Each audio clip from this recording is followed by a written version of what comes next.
Hi everyone, welcome to Knowledge Center. In this session, I am going to solve few problems regarding the speed time curve of electric traction. As we have discussed in the theory, electric traction have three major line services, that is the main line service, suburban service and urban services. So based on this, we have already discussed and derived some equation regarding the trapezoidal curve and a quadrilateral speed time curve. So now let us take up few problems regarding these speed time curves. So here is the first question, where it says that a train is required to run between two stations or two stops which are 4 km apart with a scheduled speed of 45 km per hour. Right, so scheduled speed is given and the distance of the two stations is given and the duration of stops being 30 seconds. So duration of stop is 30 seconds. The braking retardation is 3 km per hour per second. Note down this and calculate the acceleration if the ratio of maximum speed to average speed is 1.25. Assume main lines. So in question it is given that this problem is related to main lines. So for main lines speed time curve, the simplified speed time curve of this is trapezoidal speed time curve. So for that trapezoidal speed time curve, you need to solve this problem. So let's see how to get the answer. So let's look into the solution now. So before solving this, first you need to write what are all the given data and then you need to write what actually you need to find. So in this question, you need to calculate the acceleration. So we generally denote it as alpha. So you need to find acceleration in the question, wherein they are given the distance. So I can write this as a d is equal to capital D, that is the distance between two stations is 4 kilometers and the scheduled speed is 45 km per hour. So we used to denote speed as V. We use V to denote the speed. Don't consider it as a voltage here. In electric traction we can take some other parameters also. So here I am going to use V to denote the speed. So it is a scheduled speed. So Vs indicates that S indicates scheduled, V indicates speed. So scheduled speed is given as 45 km per hour. So first note down the given data and the duration of stops being 30 seconds. So at that particular station the train is stopping for 30 seconds. So stop time can be taken as 30 seconds. TS, stop time. The braking retardation is given 3 km per hour per second. So braking retardation is denoted as beta. So you can take that is equal to 3. And that's all. And one more information, that is maximum speed to the average speed ratio is given. So maximum speed by average speed is given as 1.25. So V stands for speed, M is maximum speed, EF means average speed. So these are all the given data. Now let us solve the problem and try to find this unknown parameter alpha. Okay, so to find this alpha, first you need to write what is the formula we have for that. So as we derived, we have a relation that K is equal to 1 by alpha plus 1 by beta, wherein we know the value of beta but we don't know the value of K. So if you find this K, then you can get the answer for alpha. So this is how you need to proceed for solving the problems. First write down the given data and then write the parameter which you need to find and write formula to get that. So once you get this, you will come to know what should be the next step. So now here you need to find K because beta is given already. Only the thing you need to find K. So to find K, we have another formula. Let me write it here. So we have K is equal to 7200 into D, that is the distance, divided by Vm square whole multiplied by Vm by Va, that is maximum speed by average speed, minus 1. So this is the formula derived for K, where we know the value of the distance, that is 4 km. We know what is the maximum speed, it is given, it's not given, maximum speed is not given directly, but they have given the ratio. We know the maximum speed and average speed ratio. Yes, we know this ratio, but only the thing is you don't know Vm now. We know the ratio, but we don't know the Vm. So if you find Vm, you can find K. So this is how we will come to know, right? So now let's try to find the Vm. So to find that Vm, they have given this relation. Let me use this. So Vm by Va is equal to 1.25. Therefore, I can write that Vm is equal to 1.25 times of Va. Wherein, if you know the Va, you can find Vm, but Va is unknown. So again, you check into in the data what is given here. Va is not given directly, but they have given the schedule speed. This speed formula is not utilized. This parameter is not utilized directly, but now we will use the schedule speed to find Va. So let's see how to use this schedule speed. Let's see how to find Va using that. So if you know Va, we will get Vm. So now what I do, I will try to get Va. So we have a formula for Va as 3600 into d by t, where d is known, again t is unknown. So to find t, the t is nothing but this is the total run time. Total run time. Okay. So what is the total run time? It's not given again. So to find that, we have another formula, that is Vs is equal to 3600 into d by t plus ts, wherein this is the stop time, this is the run time, this is schedule speed, this is the distance. Here we know the distance, so you can substitute the values here. Whereas d is 4 km, we don't know t, plus we know ts, that is 30 seconds, and Vs is also known as 45, it is given. So Vs is nothing but 45. So therefore, simplifying this, we get the capital T, that is the run time. So we get T is equal to 290 seconds. After simplifying this, we get T. So once I get the T, we can find Va. Therefore, Va is equal to, simplify that, 3600 into 4 km by 290 seconds. So once you simplify this, we are going to get the speed of average speed 49.66 km per hour. We get Va. So after getting Va, substitute it in here and get Vm.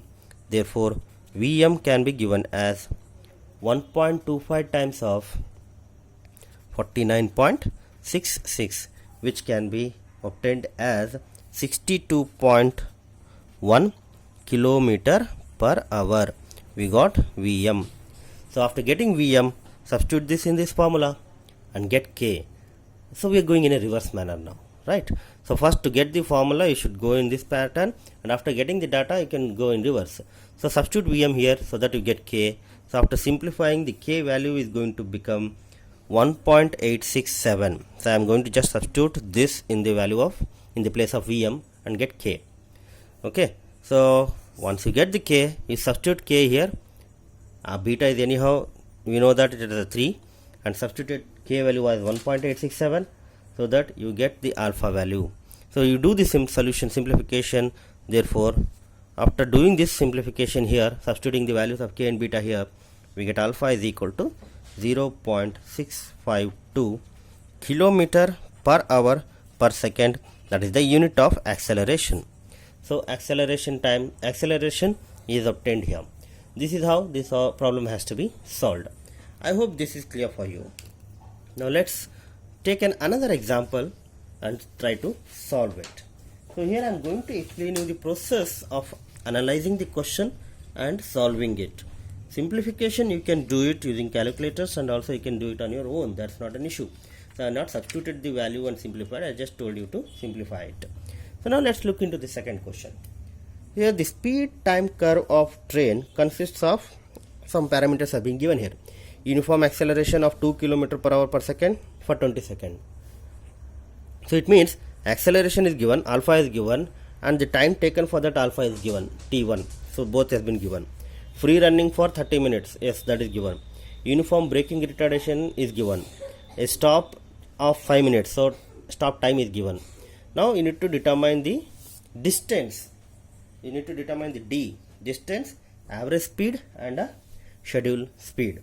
So to do this, again it is first you need to identify whether it is related to trapezoidal or a quadrilateral curve. So here they have not mentioned it as a trapezoidal or a main service, but they have given the free running. So we get free running only in the mainline service, and for mainline service we get trapezoidal curve. So okay, now let's solve this and get the answer. Try to get the answer. So before solving this, let me have a picture of a trapezoidal curve. So this is actually how it is going to look: acceleration period, free running period, and we call this as a coasting or a braking period. So this acceleration, the time taken here, this is the time versus speed. That's why it is called speed curve, right? T1 is a time taken for acceleration, and we'll take this as a T2. This is for free running, and this is for braking. So T3 is for braking.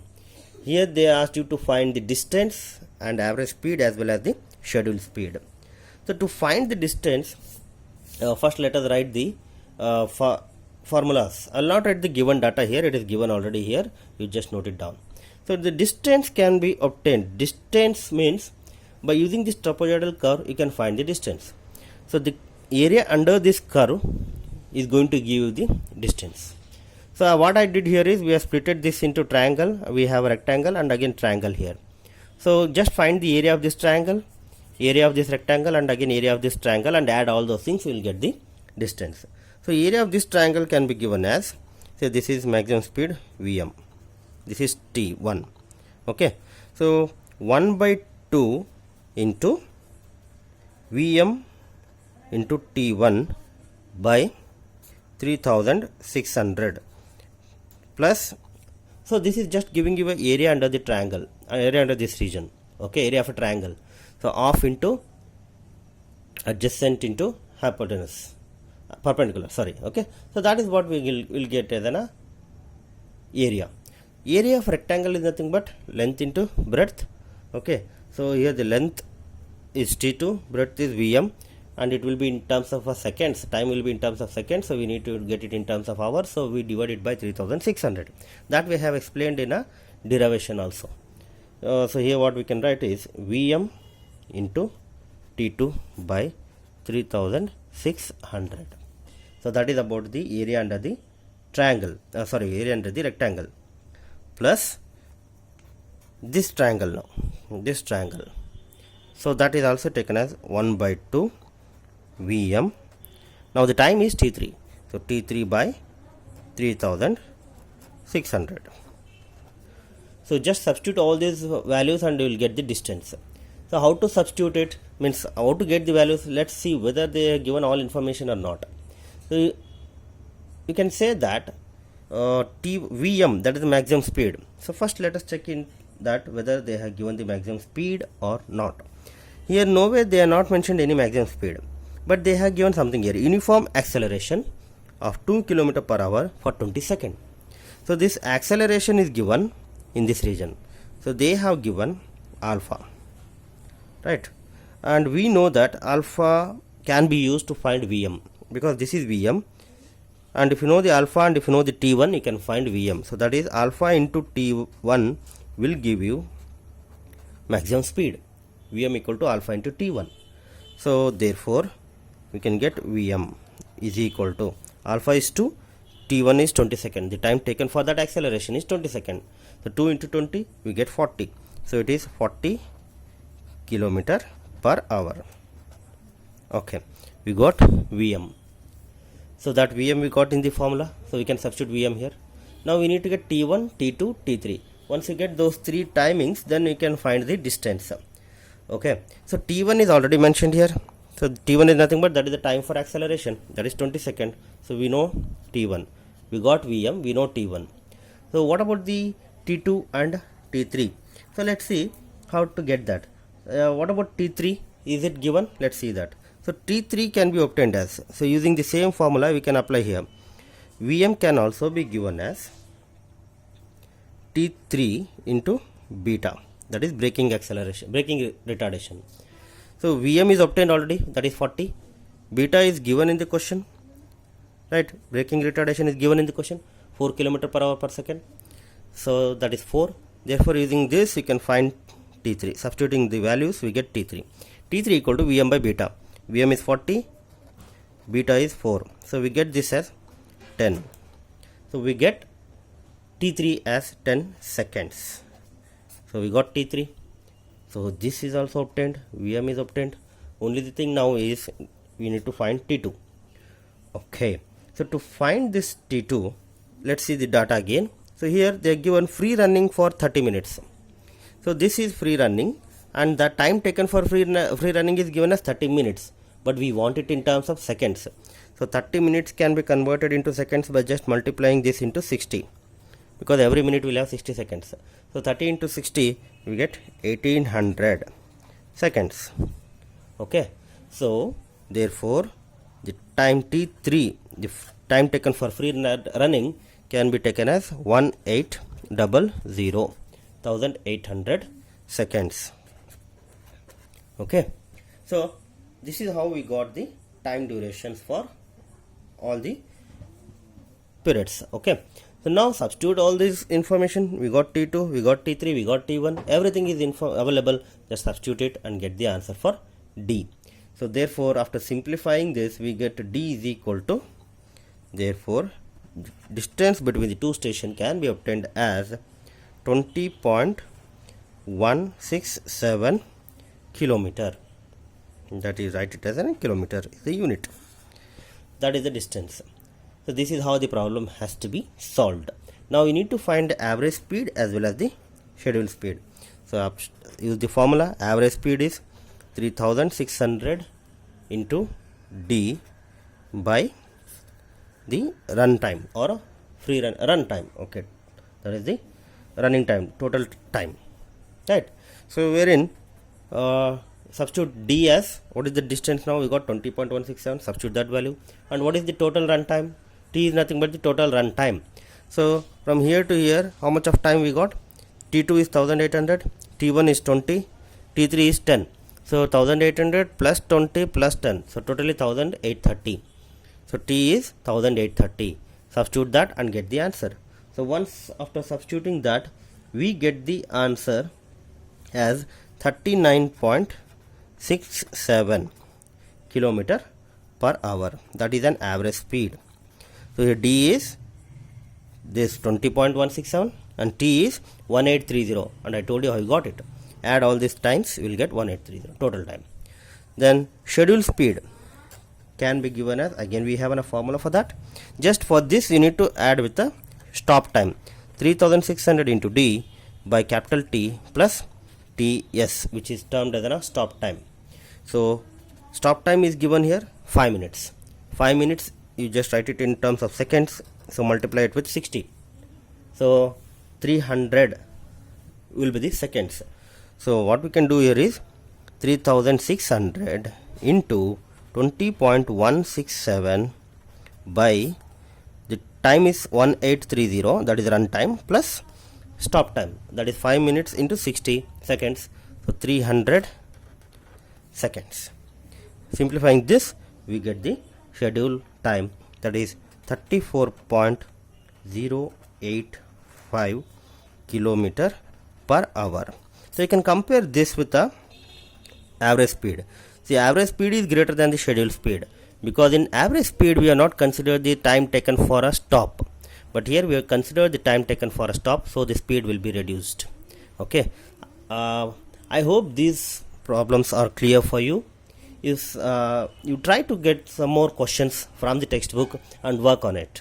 So in next video I'll come up with some other problems. If this is clear, just like it and share among your friends. Thank you.